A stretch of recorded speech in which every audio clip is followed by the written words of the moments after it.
মিষ্টি বন্ধুরা, ওই দেখো সোনা আর রূপাদের বাড়িতে চোর ঢুকলো। আরে আরে, এই বাড়িতেই চলে এসেছি আমি চুরি করতে। হ্যাঁ হ্যাঁ, এই বাড়িতেই যাই আমি। আরে এ কি, এ তো দেখছি কতগুলো মুরগির বাচ্চা। বাহ, কিছু যদি না পাই বাড়ির থেকে, এই মুরগির বাচ্চাগুলোই নিয়ে যাব আমি। খুব সুন্দর হয়েছে। যাই এবার আস্তে আস্তে ঘরের মধ্যে যাই, দেখি কি পাই। এই তো আমি ঘরের মধ্যে চলে এসেছি, এবার দেখি কি পাই। আরে আরে, এ কি দেখছি, কতগুলো ডালিম হয়েছে ওই গাছটায়। বাহ, খুব ভালো হয়েছে ডালিমগুলো। এইগুলো চুরি করতে হবে আমার। আরে ওই গাছটায় তো কত লেবু হয়েছে। বাহ, সব লেবুগুলো পেকেও গেছে। আজকে চুরিটা আমার ভালোই হবে দেখছি। যাই যাই, ওদিকে কি আছে দেখি। আরে আরে, এই বাড়িতে তো কাউকেই দেখতে পাচ্ছি না। এই বাড়ির লোক সবাই কোথায় কোথায় গেল ওরা সবাই? যাক, ভালোই হলো, বাড়িতে কেউ না থাকলে আমারই তো ভালো, চুরি করতে সুবিধাই হবে। কিন্তু না না, কিছু একটা আওয়াজ শুনতে পারছি। ও, বাচ্চাদের গলার আওয়াজ শুনতে পারছি, দেখি ওই দিক থেকেই আওয়াজটা আসছে।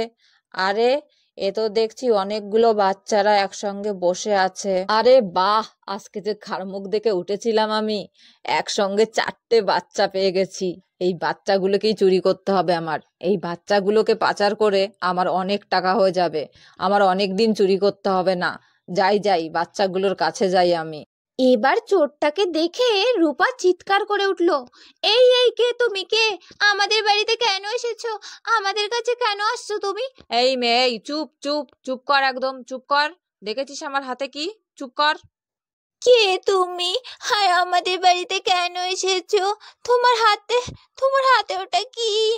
এত বড় ছুরি! তুমি কেন আমাদের কাছে এসছো বলো? হ্যাঁ হ্যাঁ, আমার হাতে এত বড় ছুরি আছে। এই শোন, যে চেঁচাবে তার গলায় কিন্তু এটা বসে যাবে, সঙ্গে সঙ্গে আমি কিন্তু গলা কেটে দেবো তার। একদম চুপ করে থাক, চুপ করে থাক, একদম চুপ। ওরে বাবারে, আমাদের বাড়িতে চোর ঢুকেছে, কত বড় ছুরি! এই বলে তো চুটকি অজ্ঞান হয়ে গেল। আরে চুটকি বুনু, তোর কি হয়েছে বুনু? ওঠ ওঠ, চুটকি বুনু, কি হয়েছে তোর? চোখ খোল, চোখ খোল বুনু, চোখ খোল। এই কি সর্বনাশ! কে এই লোকটা? ওরে বাবা, হাতে কত বড় ছুরি রয়েছে। আর চুটকি বুনু, চুটকি বুনু ওভাবে কেন শুয়ে রয়েছে? চুটকি বুনুর সঙ্গে ওই লোকটা কি করেছে? যাই দেখি তো। না না, বিপদের সময় মাথা ঠান্ডা রেখে কাজ করতে হবে।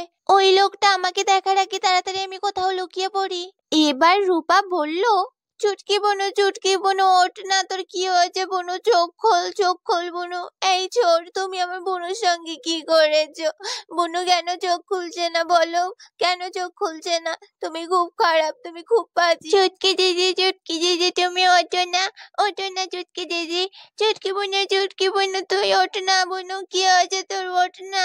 তুমি খুব খারাপ লোক, তোমাকে দেখে আমার চুটকি বুনু অজ্ঞান হয়ে গেছে। এবার দেখো আমি তোমার কি করি। আমি এক্ষুনি চেঁচাবো, চেঁচিয়ে লোক জড়ো করবো, ওরা এসে তোমাকে খুব মারবে, তাহলে তোমার উচিত শিক্ষা হবে। এই মেয়ে, এই অনেকক্ষণ ধরে তোকে আমি সহ্য করছি, তুই চিৎকার করবি তাই না? চিৎকার করে লোক জড়ো করবি? আমার হাতে এটা কি দেখেছিস? যে চিৎকার করবে তার গলায় এটা সঙ্গে সঙ্গে বসিয়ে দেবো আমি। চিৎকার কর এবার। না না, আমরা কেউ চিৎকার করছি না। তুমি যা বলবে আমরা তাই করব। তুমি আমাদের কিছু করো না, তুমি আমাদের ছেড়ে দাও।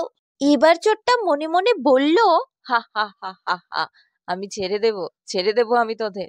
তোদের 4টেকে বিক্রি করে আমি অনেক টাকা পাবো, আমি বড় লোক হয়ে যাব। আমি কেমন করে তোদের ছাড়বো বল? হ্যাঁ হ্যাঁ, ছেড়ে দেবো আমি তোদের, তোরা শুধু চুপটি করে বস এখন। এর মধ্যে সোনা বাথরুম থেকে বেরিয়ে এলো। তারপর সোনা মনে মনে বলল, কার একটা আওয়াজ শুনতে পাচ্ছি। রূপা কার সঙ্গে কথা বলছে? দেখি তো, গিয়ে দেখি তো তাড়াতাড়ি কি হয়েছে ব্যাপারটা। এ কি সর্বনাশ! কে এই লোকটা? ওরে বাবারে, হাতে কত বড় ছুরি রয়েছে, মুখ চোখ সব বাঁধা রয়েছে। কে এই লোকটা? মনে হচ্ছে আমাদের বাড়িতে চোর ঢুকেছে। আমি এখন কি করব? কি করব আমি এখন? না না, বিপদের সময় বুদ্ধি হারালে চলবে না। ওই লোকটা দেখার আগে তাড়াতাড়ি আমি লুকিয়ে পড়ি কোথাও।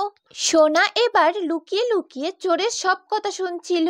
শোন বাচ্চারা, আমার কথাটা ভালো করে মন দিয়ে শোন। এখন তোদের আমার সঙ্গে আমাদের বাড়িতে যেতে হবে। কেন? কেন আমরা তোমার সঙ্গে তোমাদের বাড়িতে যাব বলো? কেন যাব? এই মেয়ে, এই তুই আবার মুখে মুখে তর্ক করছিস? সবকিছু ভুলে গেলি? আমি বলেছি তোরা আমার সঙ্গে যাবি, তার মানে যাবি। আর কোনো কথা বলবি না, বুঝেছিস? বুঝেছিস তোরা? আরে আরে, এ কি সর্বনাশ! আমাদের বাড়িতে তো ছেলে ধরা ঢুকেছে, ওদেরকে কিডন্যাপ করে নিয়ে যাওয়ার কথা বলছে। কি করব, কি করব আমি এখন? আমার মাথায় এখন কিছুই আসছে না। না না, আমি বেঁচে থাকতে ওদেরকে এইভাবে কিডন্যাপ করে নিয়ে যেতে দেব না চোরটাকে, আমি কিছুতেই না। কিছু একটা উপায় আমাকে খুঁজে বের করতেই হবে। বিপদের সময় মনের জোর হারালে চলবে না। হ্যাঁ, একটা উপায় পেয়েছি, এটাই করতে হবে আমাকে। আমি চুপি চুপি বাইরে যাই এখন। বাইরে গিয়ে লোকজন সব ডেকে নিয়ে আসি। আমি তো ছোট মানুষ, আমি একা একা ওই চোরটাকে কিছুই করতে পারবো না। ঠিক এমন সময় সোনারূপাদের বাড়িতে রূপসীর হাজবেন্ড মানে সোনারূপাদের মেশো চলে আসে। সোনা তার মেশোকে দেখে অমনি তাড়াতাড়ি তার মেশোর কাছে ছুটে এলো। আরে সোনামা, তুই তো দৌড়াচ্ছিস কেন? কি হয়েছে তোর? আর রূপসী খুকু তো তোদের বাড়ি এসেছে, তাই না? আরে মেশো, তুমি আস্তে কথা বলো, তা না হলে তো চোরটা পালিয়ে যাবে। কি বলছিস? চোর ঢুকেছে? কোথায় চোরটা, কোথায়? হ্যাঁ মেশো, চোর এসেছে, ওইদিকে বসার ঘরে রয়েছে চোরটা। কোথায় চোর? দেখি, চল তো দেখি তাড়াতাড়ি, কোথায় চোর? হ্যাঁ মেশো, তাড়াতাড়ি চলো। আরে আরে, কাদের যেন কথার আওয়াজ শুনতে পাচ্ছি। কারা যেন মনে হচ্ছে এদিকেই আসছে। আজকের বাচ্চাগুলোকে আমার কিডন্যাপ করা হলো না, কিন্তু আমি আবার আসবো, আবার আসবো আমি। আরে ওরা তো চলে এসেছে। চাচা, আপন প্রাণ বাঁচা। এই চোর, এই দাঁড়া বলছি, দাঁড়া। আরে চোরটা তো পালিয়ে গেল। চুটকি বুনু, বুনু ওঠ, তুই ওঠ। দেখ, চোরটা পালিয়ে গেছে। ওঠ বুনু, ওঠ। চোরটা চলে গেছে। হ্যাঁ বুনু, চোরটা চলে গেছে। সোনামা, এবার বলতো, রূপসী, দাদা, দিদি ওরা সবাই কোথায়? কোথায় গেছে ওরা সবাই? ওদের তো কাউকেই দেখতে পাচ্ছি না। মেশো মেশো, মা বাবা আর ছোট মাসি সাথী মাসিকে নিয়ে হাসপাতালে গেছে। অনেকক্ষণ আগে গেছে ওরা, এখনো আসেনি। ঠিক এমন সময় রানী, রাম আর রূপসী বাড়িতে চলে আসে। অনেক রাত হয়ে গেল, মেয়েগুলো যে একা একা কি করছে কে জানে। অনেকক্ষণ পর মাকে কাছে পেয়ে খুকুমণি দৌড়ে গিয়ে তার মায়ের কোলে উঠে পড়ে। মা, মা তুমি এসেছো?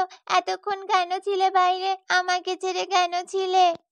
এই তো মা, তোমার কাছে চলে এসেছি, আর যাব না তোমাকে ছেড়ে। আর এদিকে চুটকিও তো তার মাকে কাছে পেয়ে দৌড়ে গিয়ে তার মায়ের কোলে উঠে পড়ে। মা, মা তোমরা কোথায় ছিলে এতক্ষণ? কোথায় ছিলে? আরে রাহুল ভাই, তুমি আমাদের বাড়িতে, তুমি কখন এলে? আমি অনেকক্ষণ আগেই এসেছি। আমার কথা বাদ দাও, তোমরা এতক্ষণ কোথায় ছিলে বলো তো? এত রাত্রে বাচ্চাগুলোকে তোমরা বাড়িতে একা রেখে কোথায় গিয়েছিলে তোমরা? তোমাদের কি কোনো বুদ্ধি শুদ্ধি নেই? কি গো, কি হয়েছে তোমার? তুমি দিদিকে এমন ভাবে কেন বলছো? আমরা সাথীকে নিয়ে হসপিটালে গিয়েছিলাম, ওর হাজবেন্ড বাড়িতে ছিল না, তাই আমরা ওকে নিয়ে হসপিটালে গিয়েছিলাম। কি হয়েছে আমার? আজকে আমি যদি সময় মতো না আসতাম তাহলে কি হতো বাচ্চাগুলোর সঙ্গে তোমরা জানো? কি হতো? কি হতো রাহুল ভাই, কি বলছো তুমি এসব? হ্যাঁ মা, আজকে যদি মেচো ঠিক সময় না আসতো তাহলে যে আমাদের কি হতো। তাহলে আমার মিষ্টি প্রিয় বন্ধুরা, আজকের গল্প আমি এখানেই শেষ করছি।